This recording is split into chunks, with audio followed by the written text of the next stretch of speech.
One night, a successful father installed a hidden camera to protect his sick wife. He expected to find answers. Instead, he found a nightmare. A nightmare that would destroy his family forever. Welcome to Betrayal Revenge Stories. My name is Victor Hayes. I am 55 years old, and for 30 years I built some of the tallest buildings in America. People trusted me with projects worth millions of dollars. I knew how to spot weak foundations. I knew how to find hidden problems before disaster happened. But I never imagined the biggest danger in my life was waiting inside my own home. For years, work had been everything to me. I spent more time in hotels than in my own bedroom. More time studying blueprints than sitting with my family.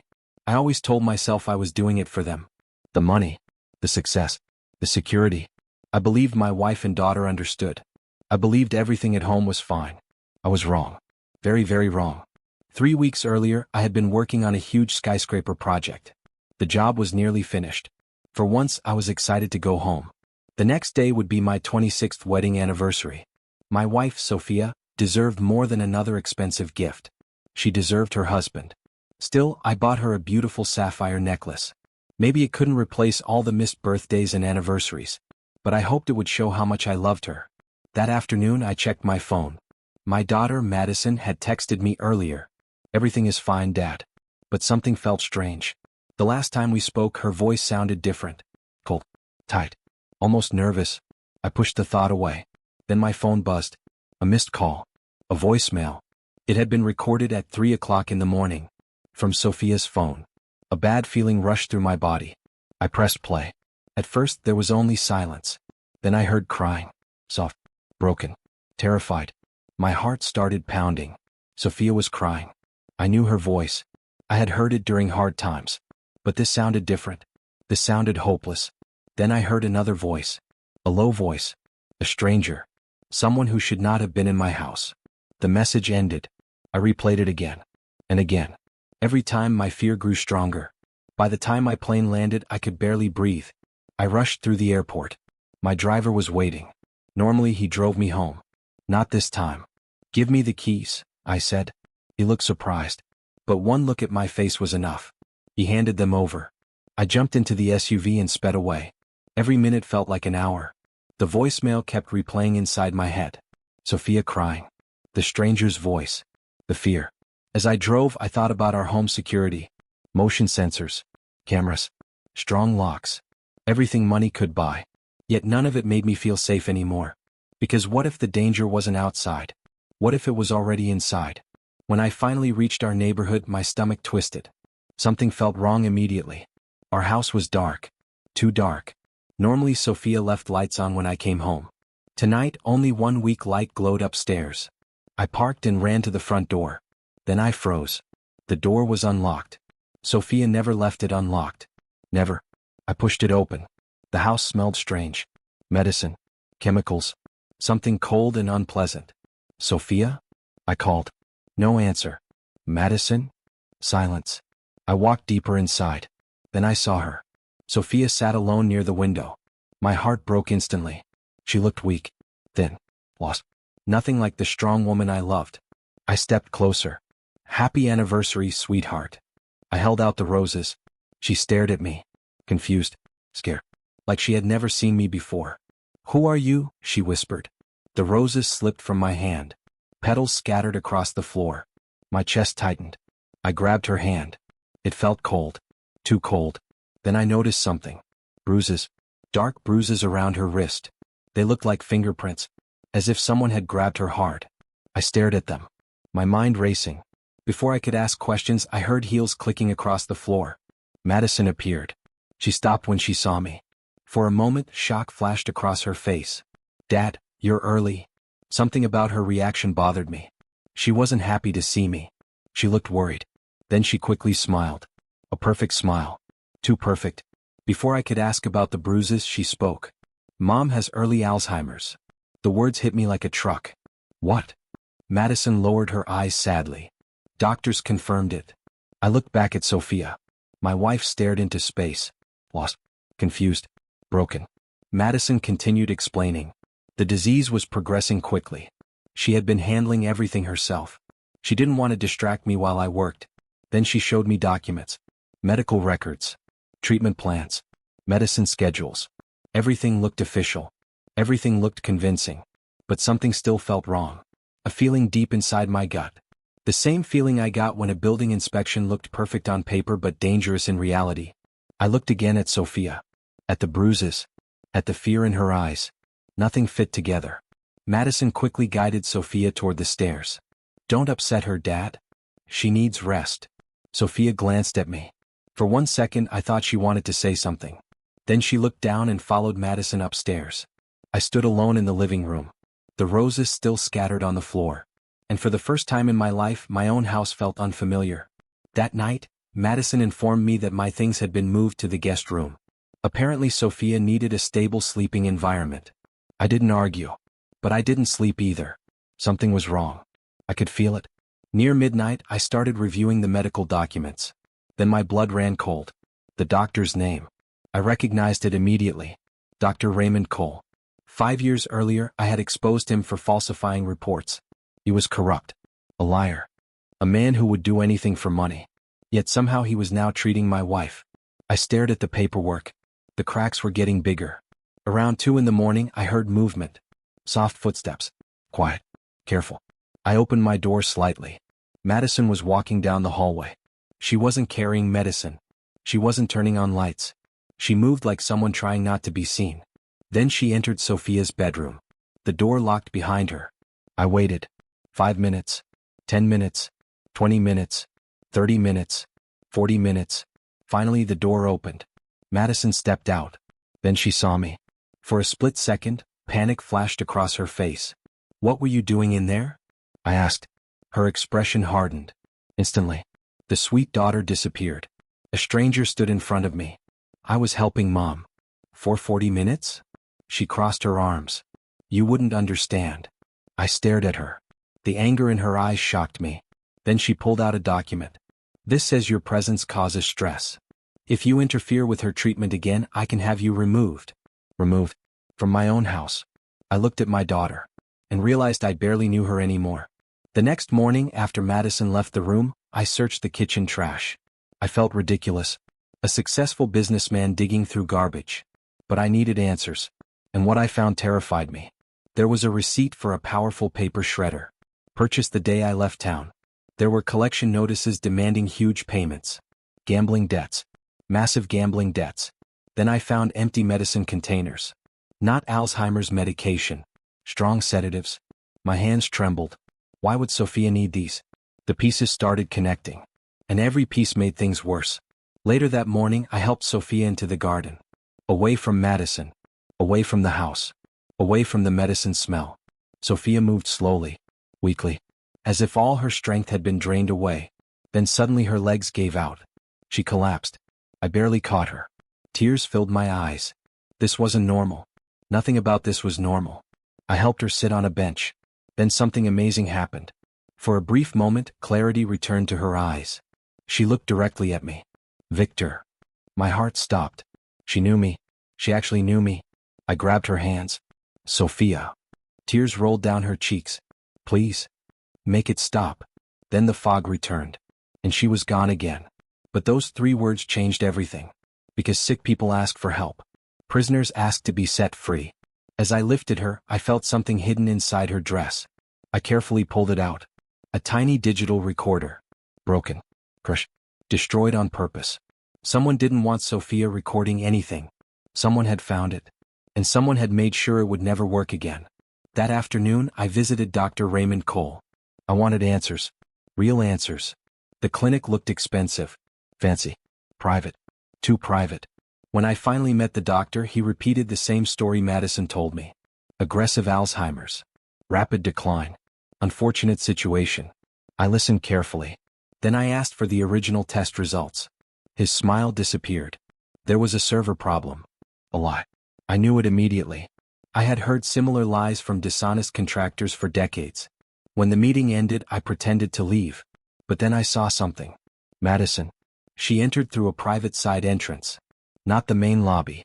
Not the patient entrance. A private entrance. I quietly followed. And what I witnessed changed everything. Madison wasn't acting like a daughter. She was acting like a lover. She adjusted the doctor's collar. Touched his chest. smiled at him. They stood far too close. Then I heard them talking. Is he suspicious? Madison asked. The doctor nodded. We need to move faster. Move faster? My stomach twisted. Then he handed her several unlabeled medicine bottles. My daughter took them. Without hesitation. Without concern. Without guilt. I sat in my SUV afterward, unable to think. The truth was becoming impossible to ignore. Someone was hurting Sophia. And Madison was involved. That evening I made a decision. I would stop guessing. I would stop wondering. I would get proof. I purchased hidden cameras. The best available. Tiny. Invisible. Professional. If my family was hiding something, I would see it. I would know the truth, no matter how painful it was. Back at home, I secretly installed cameras throughout the house. One in the kitchen. One near Sophia's bed. One in the living room. Then I found something that nearly made me collapse. Hidden inside Sophia's drawer were prepared death documents. Everything was completed. Her name. Her information. The cause of death. Everything. Only one blank space remained. The date. Someone had already planned her funeral. And she was still alive. That night, after narrowly avoiding Madison's suspicion, I left the house pretending to return to work. But I wasn't going anywhere. I needed them to think I was gone. The next morning, while sitting aboard my private jet, I opened the camera feed. My hands shook. My heart pounded. I switched to the kitchen camera. And what I saw made my blood run cold. Madison wasn't caring for her mother. She was celebrating. Drinking expensive wine. Laughing. Talking on speakerphone.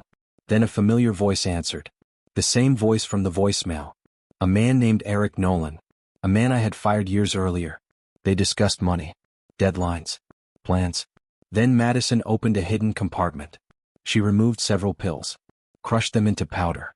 Mixed them into a drink. And smiled. As if preparing a gift.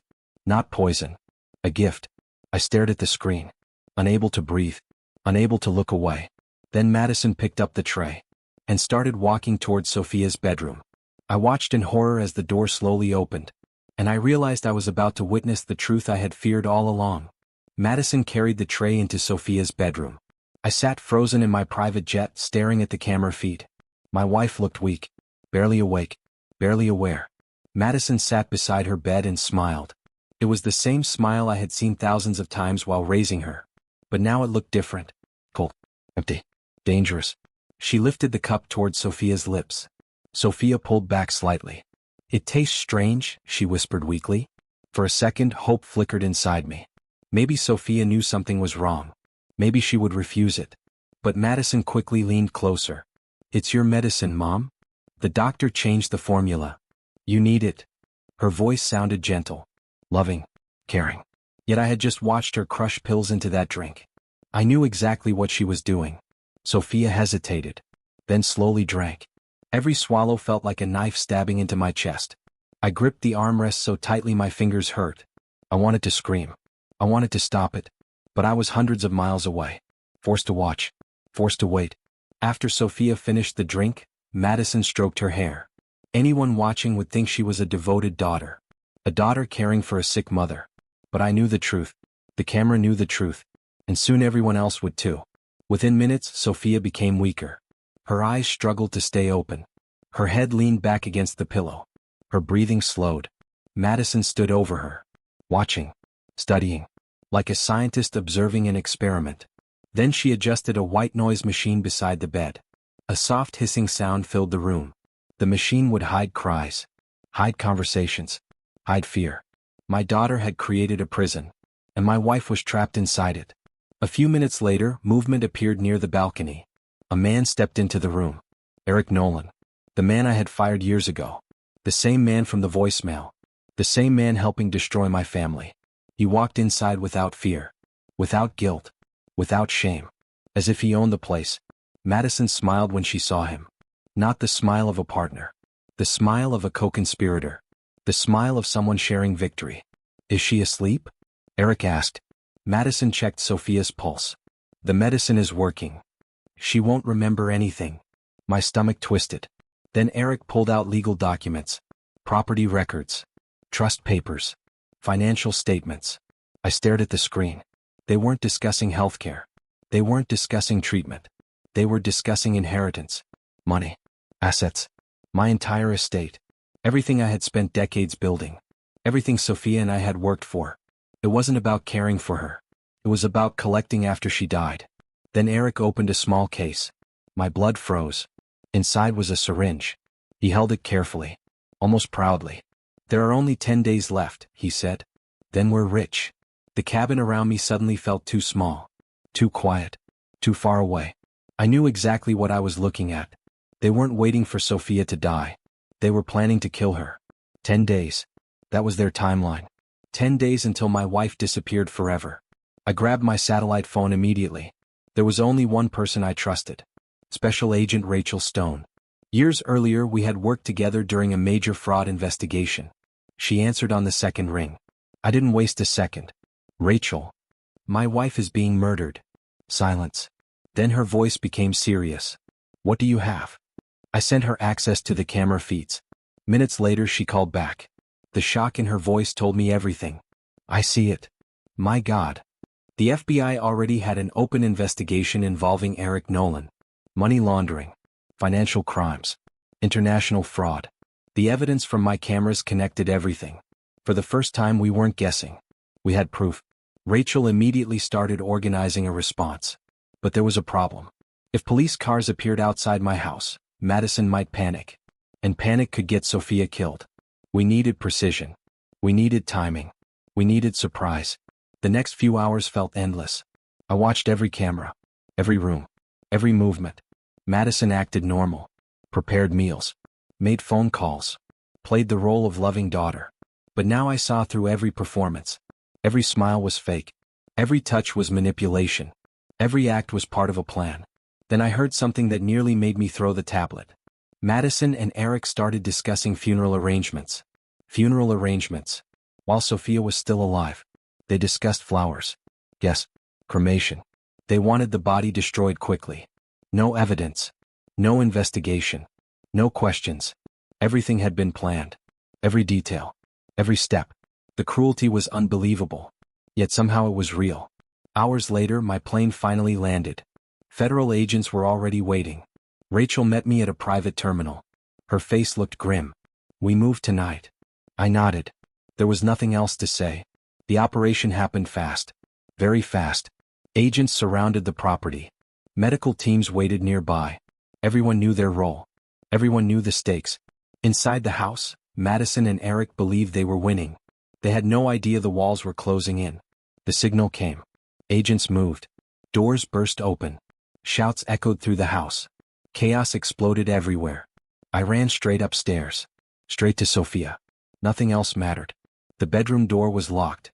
Locked from the outside. Like a cage. Like a prison cell. Rage exploded inside me. I slammed my shoulder into the door. Once. Twice. The frame cracked. The third hit shattered it completely. The door flew open. Sophia sat alone in darkness. Weak. Fragile. Terrified. When she saw me, tears filled her eyes. "Victor." Her voice barely existed. "I'm here." I rushed to her. "I'm here." She started crying. So did I. I wrapped a blanket around her shoulders and lifted her into my arms. She weighed almost nothing. The woman I loved had been slowly disappearing for months. Not because of disease. Because of betrayal. As I carried her downstairs, FBI agents dragged Eric through the kitchen. Handcuffs locked around his wrists. His face was pale. Terrified. Finished. Madison was next. She screamed. Cried. Accused everyone. Blamed everyone. Anything to save herself. Then she saw me carrying Sophia. For the first time, fear appeared in her eyes. Real fear. Not an act. Not a performance. Reality. Outside, flashing lights filled the driveway. Medical teams rushed toward us. Sophia was immediately taken to an ambulance. Doctors worked desperately. Her condition was critical. The poison inside her system had been building for months. Maybe longer. Before police pushed Madison into a vehicle, I stopped them. I held up my tablet. The camera footage played. There she was. Crushing pills. Mixing poison. Smiling. Planning. Every lie exposed. Every secret revealed. Madison stared at the screen. Her confidence vanished. "I can explain," she whispered. No, she couldn't. There was no explanation. Only truth. And the truth was ugly. The ambulance sped through the night. Sirens screamed. Doctors fought to save Sophia. I sat beside her, holding her hand, praying, begging, hoping. The hospital became another battlefield. Toxicologists worked non-stop. Specialists reviewed tests. Machines surrounded her bed. Hours passed. Then a doctor finally approached. Her face looked exhausted. The poison wasn't simple. It was designed to imitate Alzheimer's. I stared at her, unable to speak. The doctor continued. Someone had carefully created a chemical cocktail. A mixture designed to slowly destroy memory, concentration, and physical strength. Anyone examining Sophia would believe she had dementia. That was the plan. The diagnosis had been fake from the beginning. The disease had been manufactured. I sat in silence, trying to process everything. Then Rachel entered. She carried a laptop. And more bad news. The investigation revealed Madison owed millions. Not thousands. Millions. Gambling debts. Massive debts. She had become trapped by dangerous people. People who wanted money. People who wanted access to my fortune. Madison became their tool. Their weapon. Their doorway into our family. But even that wasn't the whole story. As investigators dug deeper, another name appeared. A wealthy business rival. A man who had tried to buy my company multiple times. A man who wanted my empire. He wasn't just after money. He wanted total destruction. My family. My reputation. My company. Everything. Madison had helped him without even realizing how badly she was being used. Days passed. Slowly Sophia improved. The poison left her system. The fog began lifting. Then one morning she opened her eyes. And truly saw me. For the first time in months. Victor. I broke down immediately. I couldn't stop crying. Neither could she. Sophia remembered everything. Every cup of poisoned tea. Every lie. Every threat. Every moment. Madison hadn't simply poisoned her. She had tortured her emotionally. Recorded her confusion. Manipulated her fears. Created fake evidence. Destroyed her reputation. And all while pretending to help. The cruelty was almost impossible to understand. Then Sophia revealed something even more terrifying. Before her arrest, Madison made one final threat. If she went to prison, others would finish the job. I immediately informed Rachel. Security around Sophia increased. Good thing too, because the threat was real. Only days later, a fake nurse entered the hospital. Sophia recognized her instantly. She wasn't hospital staff. She didn't belong there. Alarms sounded. Agents responded. The fake nurse was captured.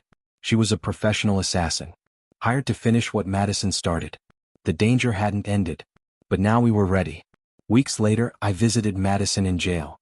She looked terrible. Disheveled. Exhausted. Desperate. The moment she sat down, the performance started. Dad, please. It wasn't my fault. Ethan manipulated me. I was scared. I never wanted this. The tears came immediately. The crying. The pleading. The acting. But I saw through all of it. Every word. Every expression. Every lie. I sat silently until she finished. Then I placed legal documents against the glass. She frowned. What is this? I looked directly into her eyes. A permanent disinheritance. The color drained from her face. No. That's impossible. I shook my head. The inheritance is gone. The trust no longer exists. Her mouth fell open. I explained everything. The money had been transferred into a foundation supporting elderly abuse victims. Every dollar. Every cent. Gone. The fortune she had tried to steal no longer belonged to her. It would help people she had once victimized. For the first time, her mask cracked completely. Pure rage appeared. You can't do that. That money belongs to me. There it was. The truth. Not concern. Not regret. Money. Only money. I stood. My daughter died a long time ago. The person sitting here is a stranger. Then I walked away. And never looked back. More arrests followed. Corrupt lawyers. Corrupt doctors. Business partners. The entire network slowly collapsed. Every lie eventually surfaced. Every secret eventually broke apart. Justice came piece by piece. But it came. Months later, the chaos finally faded. The news moved on. The investigations ended. The court cases continued. Yet for the first time in a very long time, peace returned. Sophia and I moved to a quiet lake house. Far away from cameras. Far away from reporters. Far away from memories. One snowy evening we sat together near a fireplace. Sophia handed me an old file. Inside was a letter she had written years earlier. The words made my chest ache. She had noticed warning signs in Madison long before I did. Small things. Tiny cracks. Moments that felt wrong. But like me, she never wanted to believe our daughter could become someone dangerous. We were both blind. Because love makes people hopeful. Sometimes too hopeful. Together we sat by the fire reading her words. Remembering. Healing. Trying to move forward. Not long afterward, we gathered boxes filled with Madison's belongings. Photos. Awards. Clothes. Memories. Artifacts from a life that no longer existed. We carried everything outside. The snow fell softly around us. Sophia struck a match. For a moment she stared at the flame. Then she dropped it. The fire rose slowly. Photos curled. Paper blackened. Old memories turned into ash. Neither of us spoke. We simply watched. Some wounds never fully heal. Some scars never disappear. But sometimes healing begins when you stop carrying the weight of the past. As the flames danced against the winter sky, Sophia reached for my hand. I squeezed it gently. For the first time in years, neither of us felt afraid. The money was gone. The trust was gone. The family we once knew was gone. But we were still there. Together. And that was enough. Because in the end, Madison lost the only thing that ever truly mattered. Not the fortune. Not the inheritance. Not the luxury. She lost the love of the people who would have given her everything. And that was a price no amount of money could ever repay. The fire slowly died. Snow continued falling. Sophia rested her head against my shoulder. I looked across the frozen lake. The future felt uncertain. But it also felt peaceful. After everything we had survived, peace was more valuable than any fortune. And as we walked back toward the warm lights of our home, leaving the ashes behind, I finally understood something. A strong building isn't measured by how high it stands. It's measured by what remains after the storm. And after the greatest betrayal of our lives, Sophia and I were still standing.